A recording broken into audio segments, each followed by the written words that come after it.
What's up, guys? I think there's 4 of you in here. It's 4 more than I thought. But yeah. Welcome to, what is this? 3? I don't think the last time I did one of these was September. I don't honestly remember. Well, it's been a long time. Been doing a lot of traveling for work, obviously. Covering fist fighting.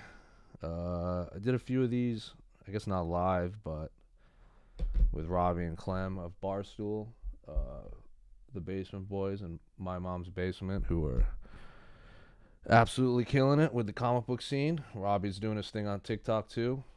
Clem's doing his thing with the Mets, whatever they're doing. So, but yeah, let's talk comic books, since a lot of you in my Twitter mentions have asked me when I'm going to do one of these again. Now that I have time, because I'm not on. You got New York Rick on Long Island, so I get a week of no on-site coverage, and the next week is UFC London, which I won't be at either. So maybe I'll do one of these next Wednesday as well, and if I'm not on the road, maybe I'll make this a weekly thing. But I'll let you guys populate a little bit longer. You can ask questions. You can do whatever. I don't know how to join you. Maybe next time I do one of these, I'll do a Twitter Spaces or an Instagram Live thing, so you guys can chime in rather than just leave comments, because I'm sure some of you remember how the A-side went. Not the most I'm not the most lucky when it comes to technology. But yeah, I see like 5 of you are watching, which is honestly 5 more than I thought. I think I tried to do one of these. Man, I don't remember, but my internet like broke, so I couldn't do it. So there was like 3 of you watching, and then my internet broke. So I was expecting 0. Now you got 4. But yeah, ask me whatever you want. Let's talk about whatever you want. What are you guys reading? I'm reading. What am I reading? I'm rereading Lock and Key. Volume 1 is in the other room. And I'm rereading Sandman, because obviously the Sandman Netflix show is going to hit soon. So, you know, read that. But yeah, all right. PF Long. Some of these comments are going to pop up. So, the questions I'd say, hey, Jose, after having Black Bolt introduced in the MCU via Doctor Strange, is use of the word mutants a red flag for Miss Marvel? I haven't seen Miss Marvel. I heard something happened in the last episode that, like, I can't remember who, someone like tweeted it. It was like, oh, they did that thing finally. So I don't know what that thing is, but the mutants will show up eventually. I'm hoping for like a House of M type situation, especially now that, not even after having Black Bolt, and like Professor X was in Doctor Strange, so there's a mutant right there. But I was under the assumption for a while that maybe the Inhumans would take the place of the mutants in the MCU, just because Marvel didn't have the rights to use the X-Men. But with Wanda, Vision bringing in what's his name from that played Quicksilver in the X-Men, right? I'm sure the mutants will show up. I'm hoping for a House of M, no more mutant type situation where maybe Wanda, or for a long time I wanted the mutants to have existed, and then Wanda erased them from everyone's memories like years ago. So they're still dormant. We just don't know they're mutants. I would have liked that, but if that's not the path they're taking, so be it. I hope we get, because if the X-Men show up, that means Deadpool shows up. I'm obviously not a Deadpool fan, but he's very popular, and it will be nice to see Deadpool and Wolverine interact. Maybe even like, Colossus being in there. Like, then you can get Juggernaut, because what is it? I did see Doctor Strange, and that demon thing at the beginning that was chasing America in the dream world was Sidorak.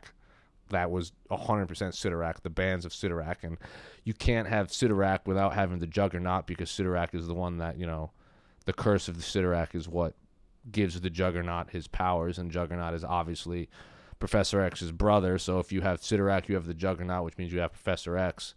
It's just a whole web of connecting things. So that would be that. That's how I would introduce the Juggernaut, which would be great, because then I would love to see Juggernaut, Hulk, especially with Mr. Fantastic being in the Doctor Strange movie, having the Thing versus the Hulk, the Thing versus Colossus, all those cats, all those all those big meaty men just bumping meat, as Big E would say. That'd be fun. But yeah, that's that. I haven't seen Miss Marvel. I've heard mixed review. I haven't seen, honestly, almost any of the MCU stuff, especially from Phase 1. Is that what they call it? Movies. I saw both Doctor Strange. I saw the Edward Norton Hulk. I saw Guardians of the Galaxy 2. I think I saw the first Spider-Man. Or the one with the Vulture. Is that the first one? So I saw the first Spider-Man, the third Spider-Man, the most recent Spider-Man, No Way Home. I think that might be it for Phase 1. Obviously, the last two Avengers movies.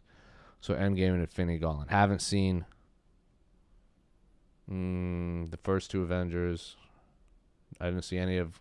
I've only seen Moon Knight in terms of the shows because I was doing stuff with Robbie and Clem. So they asked me to watch some of it so I could recap it with them. So I saw that. That's pretty much it, I think, for the MCU. Oh, Iron Man 1. Because that was the first one. I think that's it now. I think that's officially all of them I've seen. Not seen any of the Captain Americas. Not seen any of the Thors.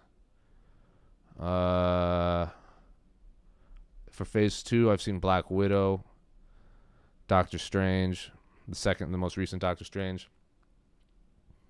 The Inhumans, because I did something with Robbie and Clem again, so I wanted to chit-chat about them. But yeah, that's pretty much it. I don't watch a lot of Marvel stuff. It just doesn't interest me. It doesn't mean it's bad or I hate it. It's just not my thing. PF Long. Yeah. I liked the Edward Norton Hulk. I liked Abomination a lot. I liked how we were getting teased with the leader and Doc Samson, and I actually enjoyed the Edward Norton Hulk quite a bit. I wish they stuck with him, and I wish they made a direct sequel. Because it's obviously going to be connected to the MCU because Thunderbolt Ross met with Nick Fury at the end. But the Eric Bana Hulk was the Hulk starring Eric Bana, was that 2003, 2002? That was weird. That was a weird movie, especially with the comic book paneling that would pop out. I didn't hate it. I thought Eric Bana was really good. I thought the Hulk looked bad. It just looked like green silly putty to me, but that was for the time. Yeah, I enjoy it. I thought it was a weird movie. I hope with all the multiverse stuff that we can get a Hulk versus Hulk type thing. But yeah, that'd be fun. I really hope we don't see the last of Eric Bana in the MCU, and I hope we get that Edward Norton. Even if Edward Norton plays something, I hope we get Doc Samson, and I hope we get the leader. The leader is isn't there a MODOK show on Hulu or something? Like, you can't have MODOK without the leader.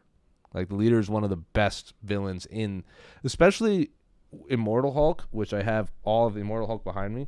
I think that's one of the best Marvel comic books of the last 20 years. That blew my mind. It's over now, but the leader is obviously a major player in that. If anyone's looking for Hulk content, Immortal Hulk is a 10 out of 10 comic book. Just start from the beginning and go. It's super bizarre. It has a lot of horror elements. Has a lot of inner demon type stuff, going to hell and meeting the devil or the guy, the creator of life and everything. It's very interesting. It's fascinating. It makes basically, you see those things where it's like, oh, you can only pick one hero. Who do you pick?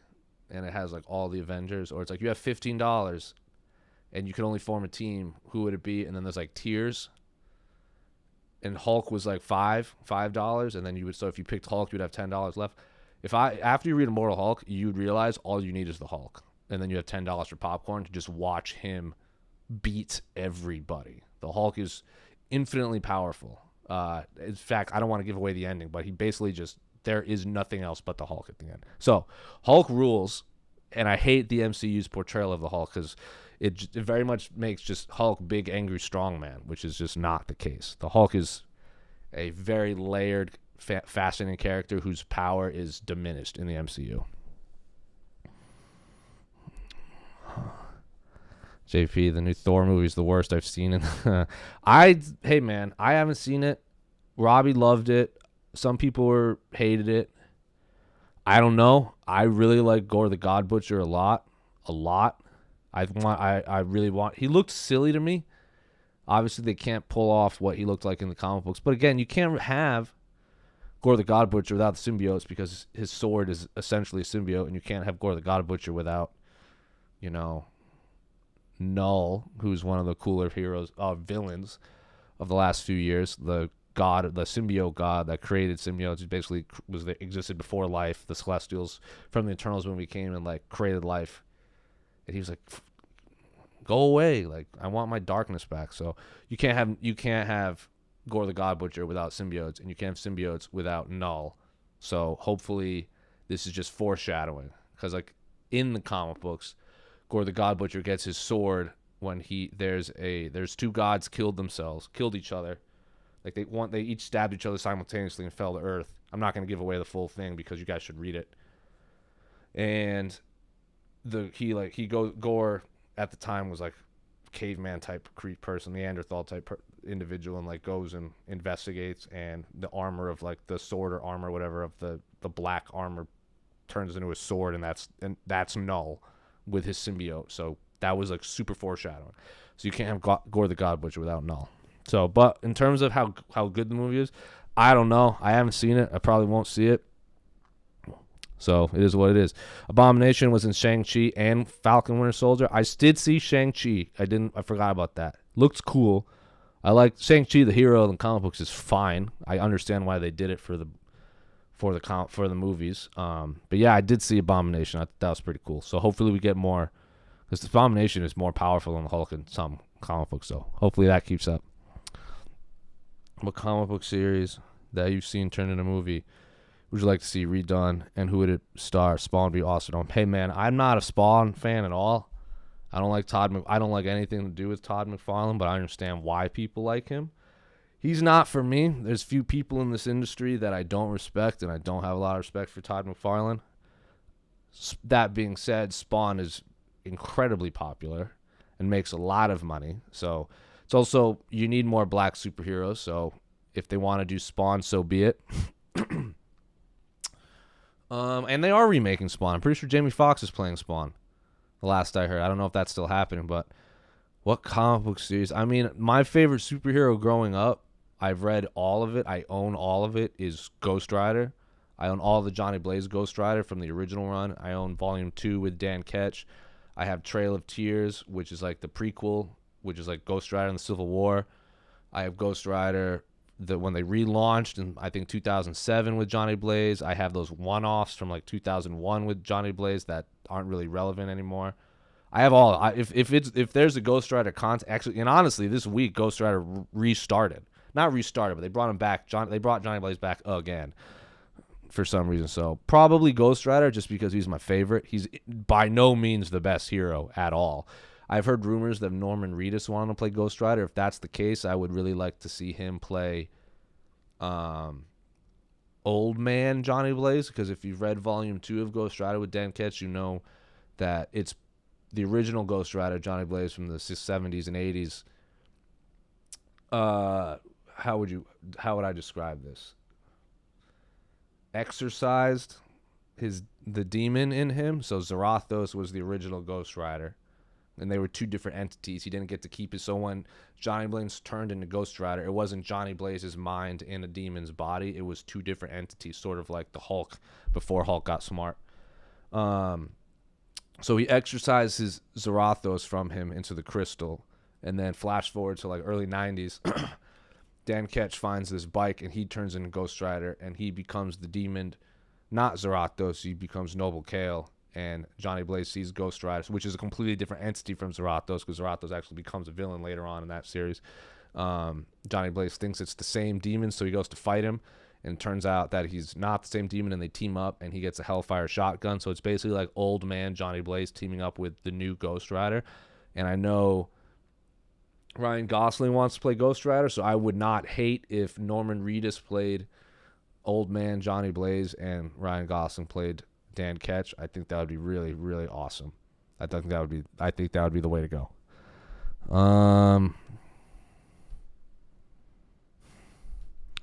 Nick Cage Ghost Rider or Shield Ghost Rider?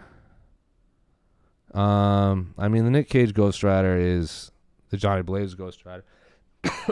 I haven't watched Agents of S.H.I.E.L.D. That's, what's his name? Oh man, what's that Ghost Rider's name with the muscle car? I'm not a fan. They used that Ghost Rider. They used Johnny Blaze's outfit with that Ghost Rider.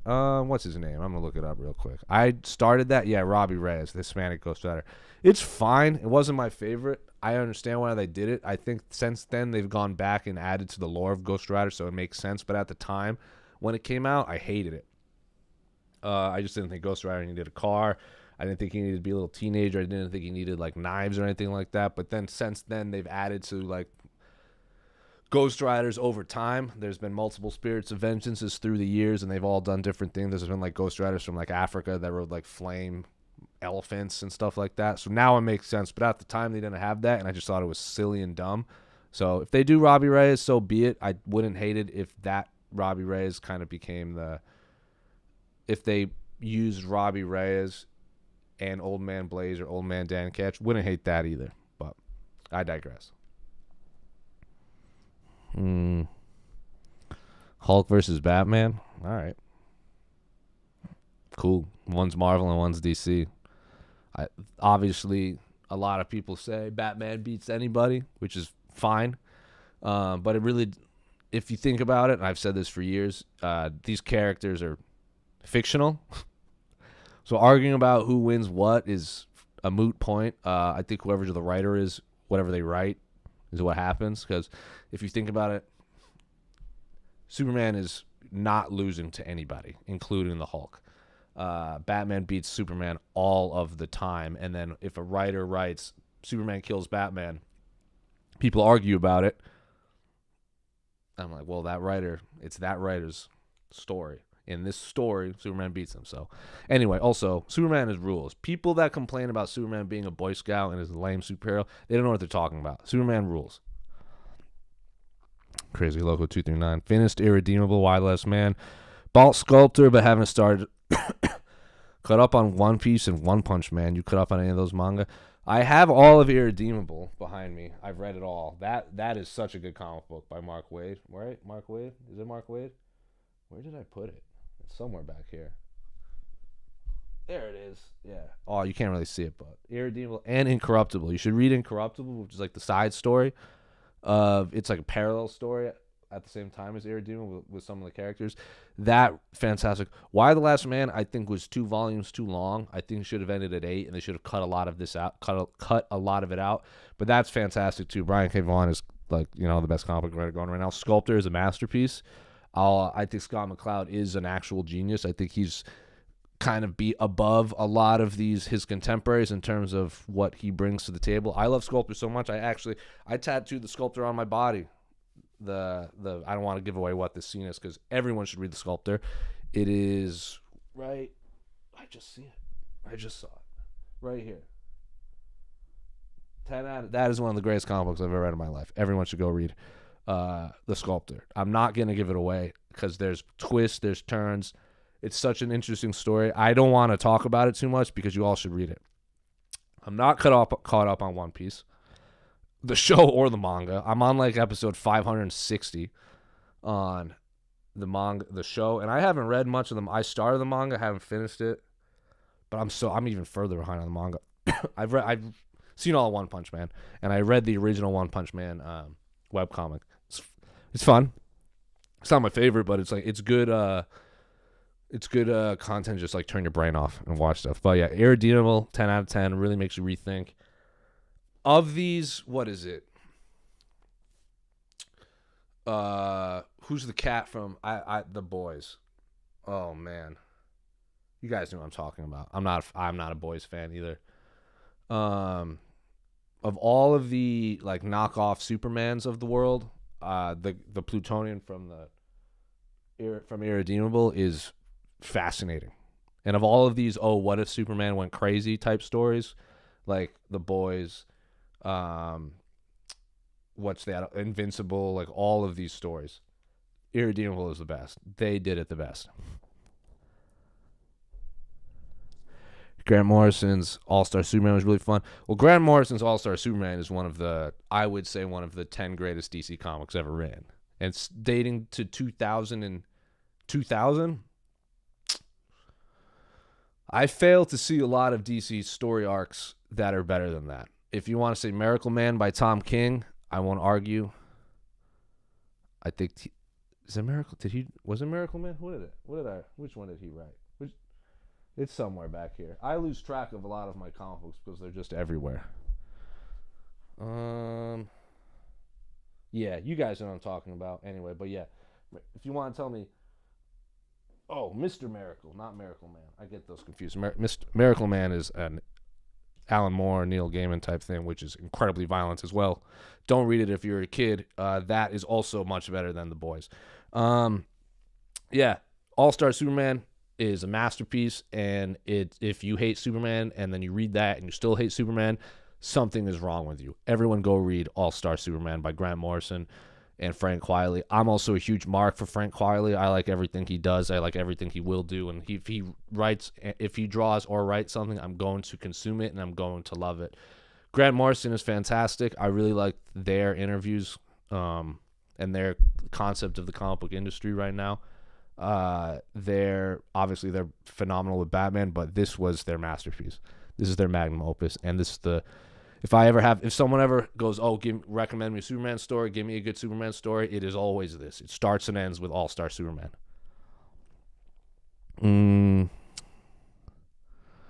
I bought it because you said to read it. I'm assuming that's about Sculptor. Yeah. I'm sure you're gonna love it. I hope so anyway. Scott McCloud is a little polarizing in terms of his style because he has an idea of what comic book should be. His views align with mine often, not all the time. I like his art. It's easy to follow. I like he draws shadows and he draws backgrounds. He draws buildings very well. He draws action uniquely. And I also have a lot of respect for people who draw and write their own art. If people don't know who Scott McCloud is, I'm sure you've seen these books. They're called Understanding Comics. I recommend people just read that, even if you don't like comics, because it's just good for literary students in general. But yeah, I'm hoping everyone enjoys Scott still. I liked Why the Last Man could have done without all the pops. Yeah. I haven't seen. Yeah, I mean, Why the Last Man at the time when it came out was so unique and ahead of its time. At one point, it was the day those came out. The floppies came out. I bought it. I was in line to buy it, and then it just dragged a lot. And like I said, I'm under the impression, and I think that Brian K. Vaughan wrote 8 volumes of material, and then the publisher was like, "No, we want 10." So we had to stretch for time, and that's why those last, I think, like halfway through 7 into 9, just don't do it for me. But then the ending is phenomenal, and I didn't see the show before anyone asked. My girlfriend did. I didn't particularly care for it. Yurik is great though. All those characters are great. That was his best work until Saga, which is obviously the best thing going right now and the most popular thing going right now. I like Paper Girls too. I like Ex Machina, but Saga's kind of I think Saga's going to go down as one of those generational arcs that people are going to be talking about for the rest of time. Why the Last Man was unique, but I think if someone reads Why the Last Man for the first time in 2022, it's not going to have the same luster as it did when it came out. Because when it came out, it was amazing. And if you read it now, it's like, oh, there's 1,000 stories like this. But at the time, 10 out of 10. Let's see.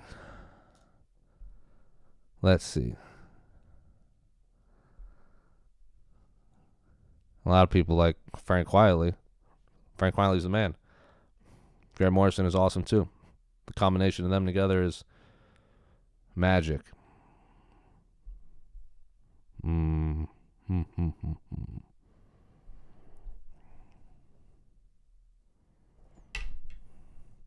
Show was I'm assuming this is about Why the Last Man. It got canceled, so and it did something wrong because people didn't want it. People didn't watch it, or was it Hulu or was it FX or was it FXX? I remember I watched, I think, the first half. I was in the room. I wasn't actively watching, but it was on while I was in the room, and I loved Why the Last Man so much when I was reading it, and that's obviously holds a special place in my heart. I was kind of half watching, and some of the creative choices they made for altering the story just didn't make sense to me because it just took away so much of what made that original. The first volume of Why the Last Man is one of the best single issues I've ever read, because it just sets the scene so hard. And it just didn't capture that for me. So if they didn't pull me in the first half, I'm like, I hope this succeeds, and I hope more people read the comic books because of it, but I don't need anything to do with this. Think Saga is good, but I lost interest. Honestly, Paper Girls is my favorite Brian K. Vaughan. I mean, I love Paper Girls. The way he describes time travel really blew my mind, like scientifically, and why certain ships, why the ship from, I can't remember what volume it is, or floppy it is, but at the beginning when they're in the spaceship, they can also time travel. And I don't want to give this away because it really did boggle my mind, and I'm like, my God, Brian K. Vaughan, like, I hate you so much because you're such a genius, and I'm jealous of anyone that is that creative. Paper Girl is also significantly shorter and much more direct than Saga. I get why people fell out of love with Saga. It is very long, and it took he took 4 or 5 years off between at one point. Nah, he's all caught up now, but I do enjoy how the characters are aging. So when they take the characters had the 5-year gap in real life, the characters are now 5 years older in the comic book. It has a very much Star Wars meets Game of Thrones feeling to it, in the sense that it is a space opera with like this ragtag group of misfits, but any of them can die at any time. Obviously, the main character can't die because they're the narrator, and the whole comic book is a flashback because the narrator is talking about what already happened, so we know the narrator's not dead, but everyone else is free game for who dies and when. There are certain characters that I was like, this person I can see having their own spin-off at some point, and then they just die. So, not saying they can't have a spin-off anymore, but no one is safe. Everyone is fair game for dying. Even the main characters from the first issue on. So if you like those comic books where no one is safe, I think no one does it better than Saga. But I get why people fell out of love with it. It's a lot of twists and turns, a lot of weird. There's a lot of I'm not even going to give it away. Just read it and you'll know exactly what I'm talking about when you get to those moments. Yeah, someone said the show was on Hulu. I didn't watch it. The first half just didn't do anything for me. They changed too much. And I'm not one of those guys that like don't change my comic books type thing because they're just different. I had to force myself to watch finish Why the Last Man Omnibus. Do you have any suggestions? I wanted to start with Fantastic Four. I got really interested in Reed Richards' story arc. Fantastic Four. I mean, Ultimate Fantastic Four is fascinating in the sense that Reed Richards becomes the bad guy at the end, and the Thing's powers have like a very unique power level to them. There was a Fantastic Four arc where they go to heaven, and I can't remember who wrote that one. And they meet God, and that one was very interesting. Wow, I'm going to look this up again. I mean, you honestly can't go wrong with this Jack Kirby Stan Lee one.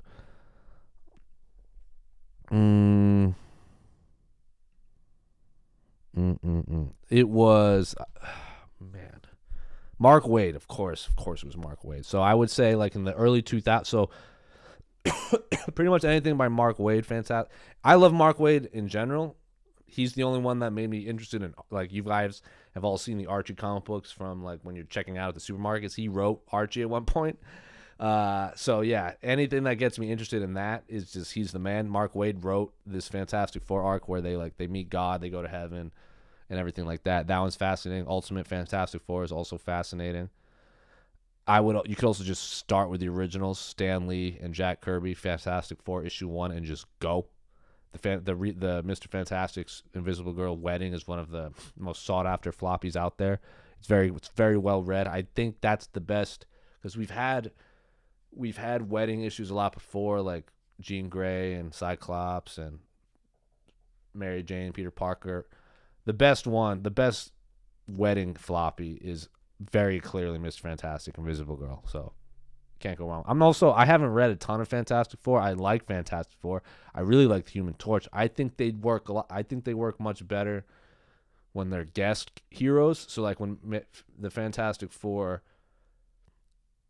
appear in a Spider-Man comic book, or they appear in an X-Men comic book, or like when if Spider-Man needs the Thing's help, or Mr. Fantastic helps Doctor Strange, or Invisible Girl helps She-Hulk. It's similar. They're similar in the sense like I don't find Thor the character interesting at all. Now Walter Simonson's run with Thor is one of the best runs with a hero ever, because he made the character Thor interesting, because he kind of humanized him. He took away his Donald Blake alter ego. He kind of expanded on his lore, and he had a lot of fights in New York rather than going to Asgard or going to space or fighting, in interstellar demons and monsters and what have you. But Thor the character doesn't interest me. What makes Thor interesting are the people that and characters around him. So the villains and the other heroes that he interacts with. Thor himself is, to me, is what people view Superman as. Just boring and vanilla. That's how I view the Fantastic Four. They're just boring to me. They're not boring characters, but when their own arcs aren't interesting to me. I think Doctor Doom is one of the greatest villains ever, and he is interesting. So when he is fighting the Fantastic Four, they are interesting, if that makes sense. But just a normal Fantastic Four go to space and do something, been there, done that. I want to see new stuff.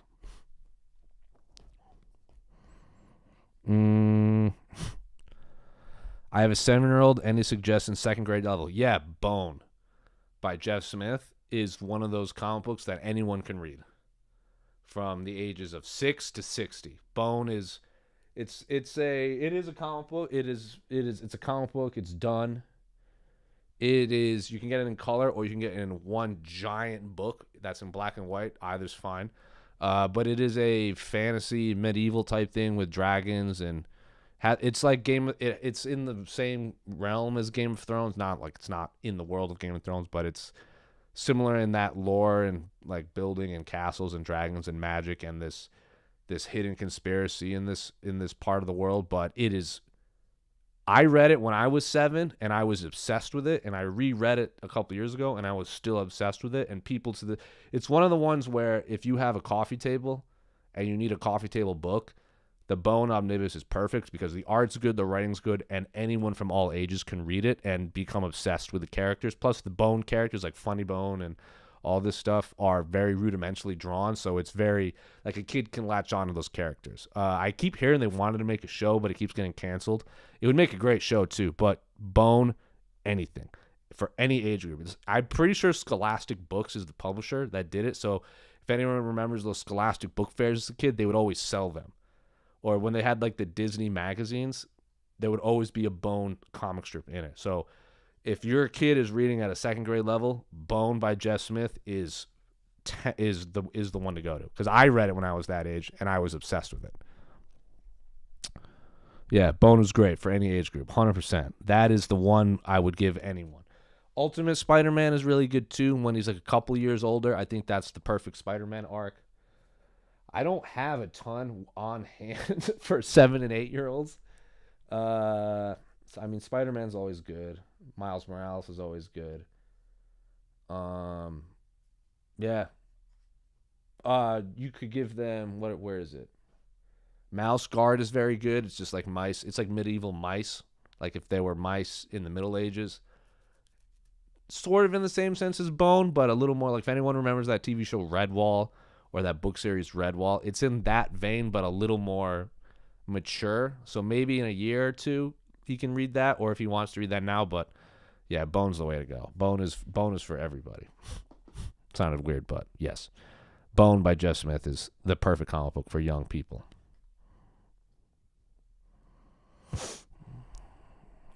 Yeah, that Kirby Fantastic Four stuff is really fun. A lot of 60s Stan Lee can't be writing, but started a lot of awesomeness. Yeah, I mean, Jack Kirby is the real mastermind. Stan Lee I'm a big Jack Kirby, like in the two camps of Jack Kirby and Stan Lee. I will defend Jack Kirby till the day I die.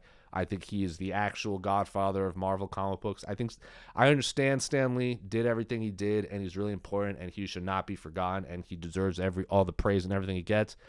At the same time, Jack Kirby deserves just as much praise and recognition, if not more, if that makes sense. So Jack Kirby to me is God.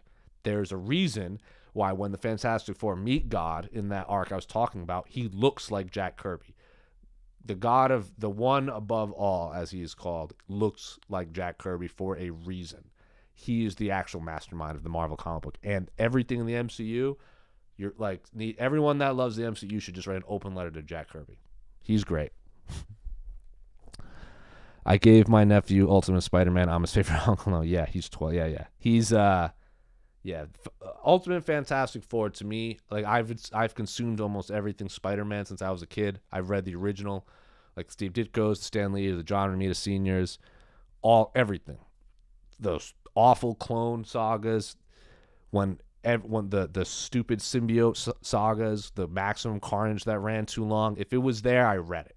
If there was a Spider-Man story, I've read it. And I will put Ultimate Spider-Man on the level with any of them, if not above. That I think it's like issues 1 to like 70 something. I have them all behind me. I have every single one right here. What is the last one? Wow, I was way off. 133.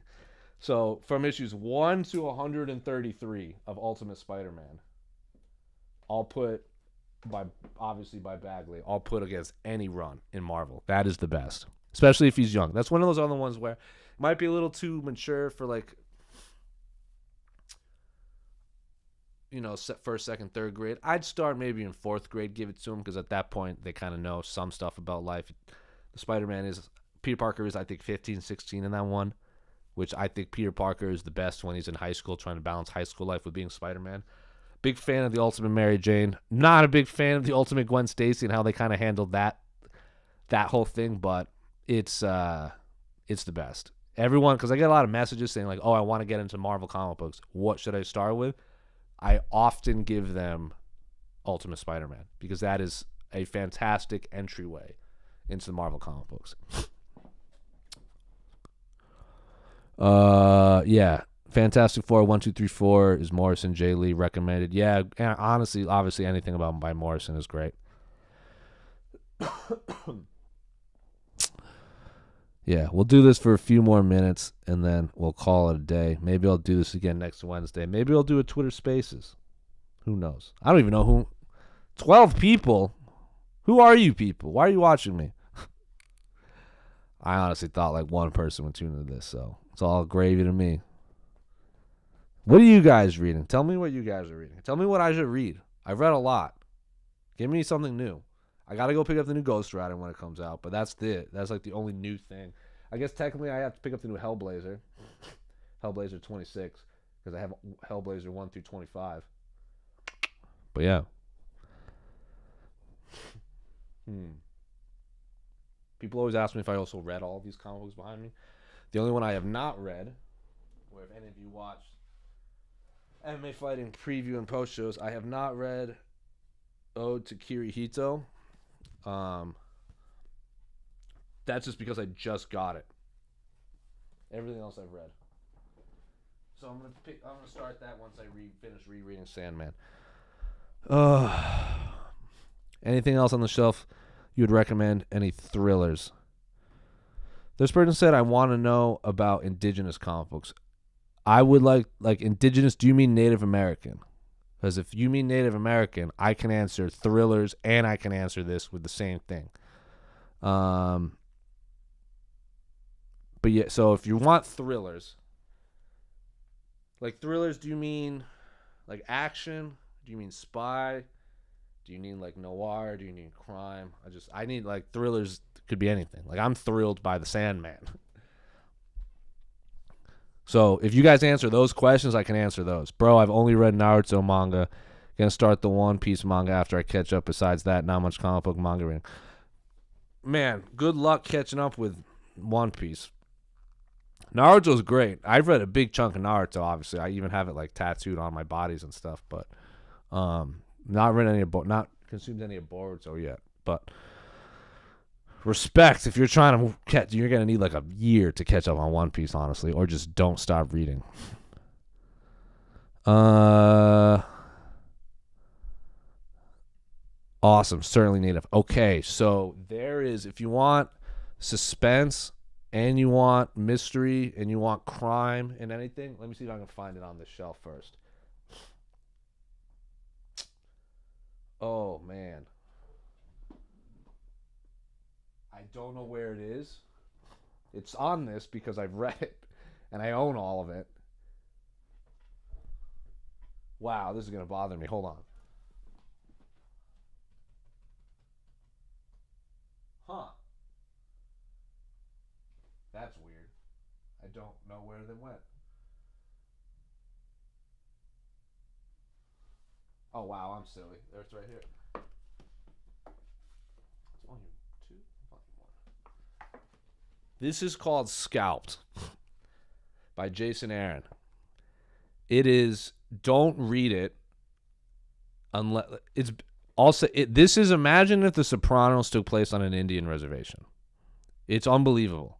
It's one of the best crime comic books I've ever read. It is one of the best, like, mafia type things I've ever read. It is incredibly suspenseful. I couldn't stop reading it. This was appointment reading for me when it was coming out. Every single month a floppy would come out, I would pick it up and read it. There's very clearly mystery because, like, someone at the beginning, it's like, who done it? Who killed person A? When you find out who killed person A, why did they do it? Who put it up to them? It is. So if you want indigenous comic books, Scalped is fantastic. If you want a mystery, if you want crime, if you want all this stuff, don't read it unless. Don't give this to kids. Someone said, what? Don't read it. Don't let kids read this because it is violent. I wouldn't let my child watch The Sopranos. I wouldn't let them watch, Peaky Blinders. But if you know someone that can watch that and handle that and they're mature enough to handle stuff like that, Scalped. It is so good. It is unbelievable. And it really, someone I know, like, lived on a reservation, and they said, like, this is, it hits, like, it's more accurate than most comic books trying to talk about the reservation. There's also another one. I can't find it again because I have no comment. Oh, it's called Indy. I don't know how to pronounce it, but it's Ethan Hawke wrote it. It is a Western, like, cowboys and Indians type one. It's fine. It's just very fascinating if you want to read, like, Ethan Hawke, the, like, actor wrote it. So it's good. It's not bad, but it's not Scalped. I'll tell you that much. Scalped is fantastic. Yeah, someone said native content generally comes with content warnings. I'll like that. It's so good. It is. I'm still obsessed. My friend, obviously, if you guys watch MMA or consume MMA content, you guys know Ben Fulks he used to write for MMA Junkie. Then he went to The Athletic, co-main event podcast guy. He's a big crime novel guy. I just saw in this most recent International Fight Week. He's like, "Oh, give me a comic book. Like, I like The Sopranos. What comic book should I read?" And I'm like, Scalped, man. It's so good. It's so good. Someone wrote mystery or suspense. Also, if you just want, like, a crime, like a noir book. I'm stand up for a second. Oh. This one is called Parker by Richard Starks. It was a book or, like, short stories and stuff, but Parker is the very definition of like a crime whodunit. It's real easy to read. It's a noir. There's a lot of narration, like, this woman walked into the room. She smelled of this, and then blah, blah, blah, blah. Who killed her? And then I woke up, and she was dead. So type stuff. If you want a mystery, suspense, noir, Parker is great. If you want... God, I got to figure out. I just reorganized my shelf, and I don't know where things are yet. Still, well, I obviously know where they are, but my old organization, I could just reach behind me without looking and pull it off the shelf. So bear with me. You can also read, as I get stretched out, Stray Bullets by David Lamphin. This one is also very good. It's all black and white. It takes place in, I think, the 80s or 90s of Baltimore. This is the best crime comic book ever, I think. There are there are 5 stray bullets, and then there are 3 stray bullets, 4 stray bullets, sunshines and roses, which is kind of like a spin-off of other characters, but it is very much like whodunit murder. Someone stole the drugs, find the drugs type stuff. Don't want to give away too much, but You can buy all of these and also one giant one, but I recommend the smaller ones because you can get all of the Sunshine and Roses. But this is the best crime novel I have ever read, or crime comic book. Parker and Scalped are probably a close second, but every crime comic book I read, I compare to Stray Bullets. It's also very violent, so don't give it to kids. Just watched the new Thor. Any good stories of gore I should check out? Yeah, I just talked about it earlier. I don't remember the name of the arc, but the one, find the one with Gore the God Butcher and just start with there because it gives him his backstory, and then from there start reading everything you can consume about Null, the character Knull. There's even like the Black Surfer arc where Silver Surfer meets Null and they talk about it. So Gore the God Butcher is a good gateway into learning about Null and the creation of the universe and all this and that. So start with that and then just go from there. I don't want to give away because there's not a ton of Null content. There's not a ton of Gore the God Butcher content out there. And what there is out there, the movie kind of touched upon it from what I gather. So use Gore the God Butcher to just get into other characters. That should be the gateway. Anyway, I'll do this for 6 more minutes and then we'll call it a day. So any other questions you guys want, hit me.